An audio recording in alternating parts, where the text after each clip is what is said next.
이 시간 마음을 함께하여 하나님 앞에 예배드리겠습니다.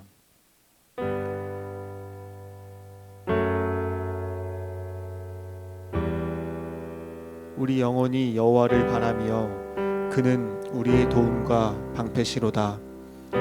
우리 마음이 그를 즐거워하며 우리가 그의 성호를 의지하였기 때문이로다. 여호와여, 우리가 주께 바라는 대로 주의 인자하심을 우리에게 베푸소서. 아멘. 우리의 신앙을 고백하겠습니다. 다 같이 사도신경 고백하겠습니다. 나는 전능하신 아버지 하나님, 천지의 창조주를 믿습니다. 나는 그의 유일하신 아들, 우리 주 예수 그리스도를 믿습니다. 그는 성령으로 잉태되어 동정녀 마리아에게서 나시고 본디오 빌라도에게 고난을 받아 십자가에 못 박혀 죽으시고 장사된 지 4일 만에 죽은 자 가운데서 다시 살아나셨으며 하늘에 오르시어 전능하신 아버지 하나님 우편에 앉아 계시다가 거기로부터 살아있는 자와 죽은 자를 심판하러 오십니다. 나는 성령을 믿으며 거룩한 공교회와 성도의 교제와 죄를 용서받는 것과 몸의 부활과 영생을 믿습니다. 아멘. 다 같이 찬송 384장 찬양하겠습니다.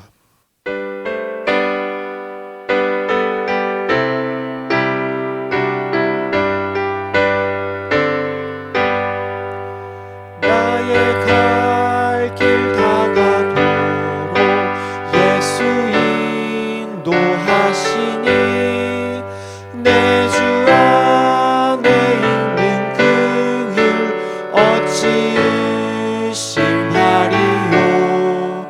믿음으로 사는 자는 하늘 위로 받겠네. 무슨 일을 만나든지 만사 형통하리라. 무슨 일을 만나든지 만사 형통하리라. 나의 갈 길 다가도록 예수 인도하시니 어려운 일 당할 때도 족한 은혜 주시네. 나는 심히 고단하고 영혼 매우 가라나 나의 앞에 반석에서 샘물 나게 하시네. 나의 앞에 반석에서 샘물 나게 하시네. 나의 갈 길 다가도록 예수 인도하시니 그의 사랑 어찌 큰지 말로 할 수 없도다. 성령 강화 받은 영혼 하늘 날아갈 때에 영영 부를 나의 찬송 예수 인도하셨네. 영영 부를 나의 찬송 예수 인도하셨네. 아멘. 다 함께 기도하시겠습니다. 우리의 모든 것 되시는 하나님, 어려운 상황 속에서도 우리를 지켜주시고 인도하여 주심에 감사를 드립니다. 우리 가정에 베푸시는 놀라운 복을 늘 누리게 하셔서 생명과 건강을 지켜주시고 우리의 수고가 헛되지 않고 아름답고 귀한 열매로 돌아오게 하시며 자녀들의 삶에 빛을 비추어 주셔서 오직 복의 길을 걸어가게 하소서. 삶이 힘들더라도 주님을 의지하여 힘을 얻게 하시고 악의 유혹에 빠지지 않고 오직 주님을 섬기며 선한 삶을 살게 하여 주소서. 우리 가정에서 늘 주님을 찬양하며 감사의 고백이 끊이지 않게 하여 주심을 원하오며 예수님 이름으로 함께 기도합니다. 아멘. 성경 시편 1편 1절에서 3절 말씀입니다. 복 있는 사람은 악인들의 꾀를 따르지 아니하며 죄인들의 길에 서지 아니하며 오만한 자들의 자리에 앉지 아니하고 오직 여호와의 율법을 즐거워하여 그의 율법을 주야로 묵상하는도다. 그는 시냇가에 심은 나무가 철을 따라 열매를 맺으며 그 잎사귀가 마르지 아니함 같으니 그가 하는 모든 일이 다 형통하리로다. 아멘. 목사님께서 행복의 조건이란 제목으로 말씀 전해 주시겠습니다. 여러분 행복하십니까? 이 질문에 여러분은 어떤 답을 할 수 있으시겠어요? 한국행정연구원의 올해 초 조사에 따르면 2020년 우리나라 사람들의 행복들은 2019년보다 훨씬 더 낮아졌다고 합니다. 코로나19 영향 때문이겠지요. 아마 올해도 마찬가지일 겁니다. 요즘은 행복하다라고 말하기 참 힘든 때입니죠. 행복하기에는 여러 가지 조건들이 좀 맞지 않고 또한 많이 힘들기 때문입니다. 과연 내가 행복하기 위해서 필요한 조건은 무엇일까요? 여러분은 나는 무엇이 있으면 행복하시겠어요? 뭐가 있으면 행복할까요? 저 같은 교회 목사니까 많은 사람들이 예수 믿으면 행복할 수 있을 것 같기도 하고, 또 어떤 분들은 돈이 많으면, 건강하면 행복할 수 있을 것 같지요. 행복의 조건들은 참 많이 있습니다. 미국의 갤럽 연구소의 50년의 자료를 바탕으로 쓴 웰빙 파인더라고 하는 책이 있어요. 그 책에서는 행복한 삶에 도달하는 데 필요한 5가지의 웰빙의 조건을 말하고 있습니다.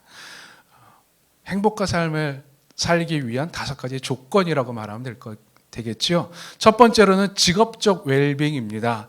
일로 얻는 가치인데요. 내가 좋아하고 원하는 일을 할 때를 말합니다. 두 번째는 사회적 웰빙, 인간관계.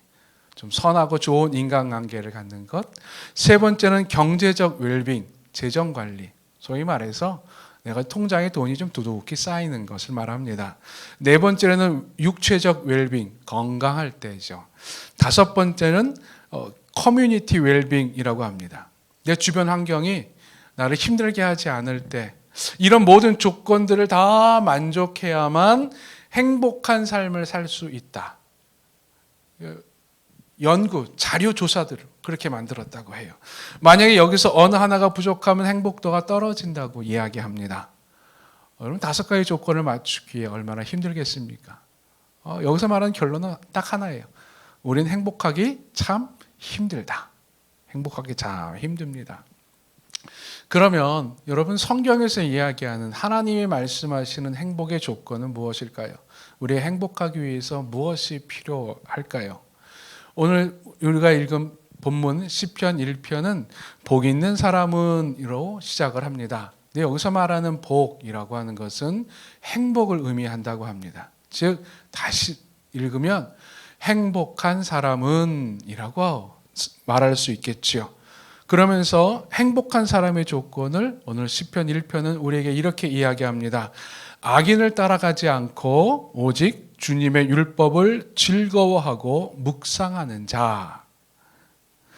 성경은 행복의 조건을 여러 가지로 말하고 있지 않습니다. 단 한 가지의 조건입니다. 주님의 율법을 즐거워하고 묵상하는 것. 더 쉽게 표현하면 주님을 따라 주님의 뜻대로 살아가는 것. 이것이 행복의 조건이라고 하는 거예요. 왜 그럴까요? 왜냐하면 행복은 내가 막 추구해서 내가 얻는 것이 아니라 하나님이 주시는 것이기 때문에 그렇습니다. 꼭 기억하십시오. 행복은 내가 찾는 것, 내가 쟁취하는 것이 아니라 하나님이 주시는 겁니다. 그래서 우리가 아무리 행복의 조건을 충족시킨다 하더라도 우리가 원하는 행복은 우리에게 다가오지 않습니다. 우리가 주님을 따를 때 주님은 우리에게 우리가 원하는 행복들을 가져다 주시죠. 오늘 시편 1편은 우리에게 가져다 주시는 그 행복을 다음과 같이 이야기합니다. 주님이 주시는 행복인데요. 첫 번째로는 시냇가에 심은 나무의 행복입니다. 시편 1편은 우리를 이렇게 나무로 표현을 하고 있어요. 근데 여러분, 나무가 성장하고 자라기 위해서 필요한 조건 중에 하나가 바로 물이지요.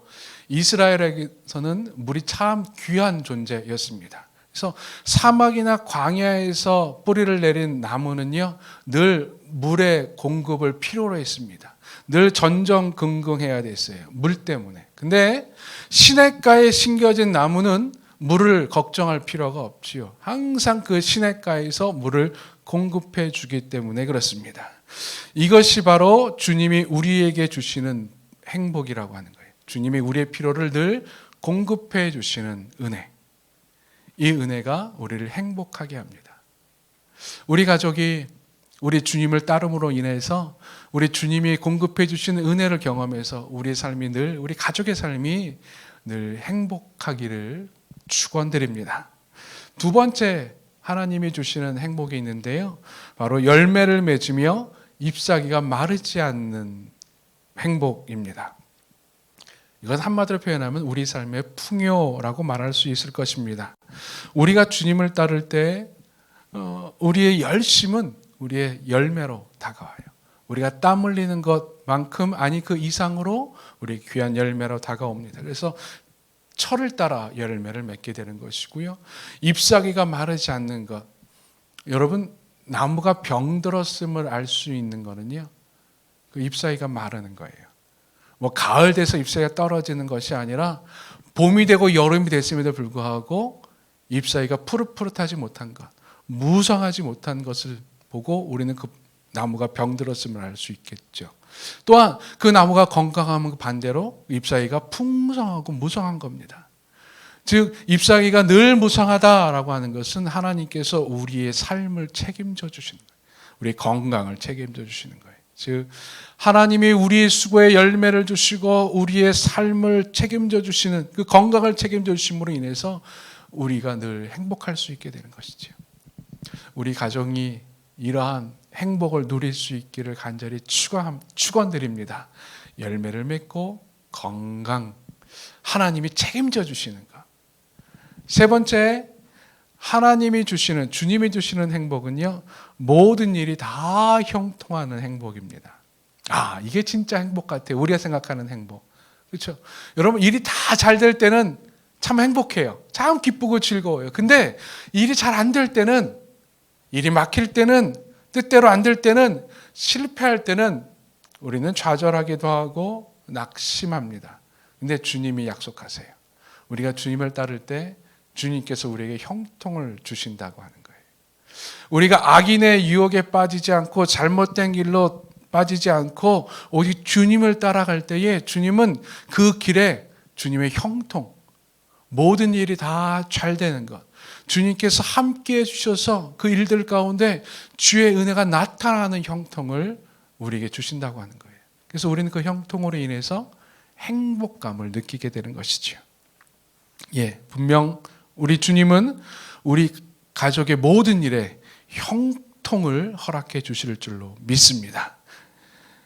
추석을 맞이해서 우리가 함께 하나님께 예배하는데 이 예배를 통해서 하나님께서 우리에게 허락하시는 이 행복이 넘쳐나게 될 줄로 믿습니다.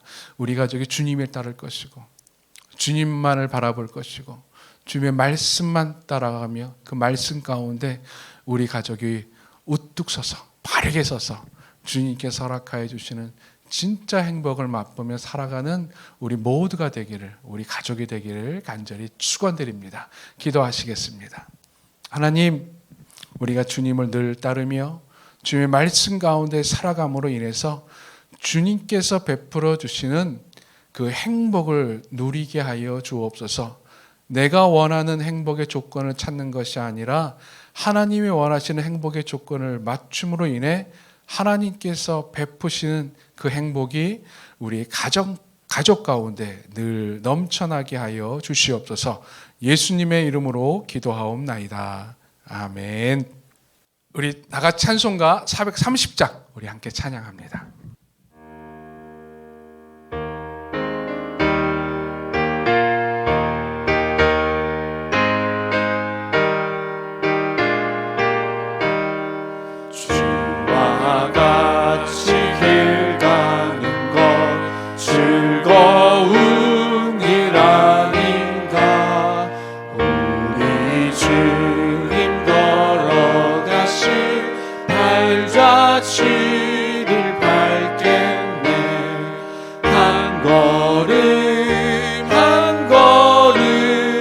주 예수와 함께 날마다 날마다 우리 걸어가리. 어린아이 같은 우리 미련하고 약하나 주의 손에 이끌리어 생명길로 가겠네. 한 걸음 한 걸음 주 예수와 함께 날마다 날마다 우리 걸어가리. 꽃이 피는 들판이나 험한 골짜기라도 주가 인도하는 대로 주와 같이 가겠네. 한 걸음 한 걸음 주 예수와 함께 날마다 날마다 우리 걸어가리. 옛 선지자 에녹같이 우리들도 천국에 들려 올라갈 때까지 주와 같이 걷겠네. 한 걸음 한 걸음 주 예수와 함께 날마다 날마다 우리 걸어가리. 우리 주님 가르쳐 주신 기도로 우리 예배를 함께 마무리 짓도록 하겠습니다. 하늘에 계신 우리 아버지, 아버지의 이름을 거룩하게 하시며 아버지의 나라가 오게 하시며 아버지의 뜻이 하늘에서와 같이 땅에서도 이루어지게 하소서. 오늘 우리에게 일용할 양식을 주시고 우리가 우리에게 잘못한 사람을 용서하여 준 것 같이 우리 죄를 용서하여 주시고 우리를 시험에 빠지지 않게 하시고 악에서 구하소서. 나라와 권능과 영광이 영원히 아버지의 것입니다. 아멘.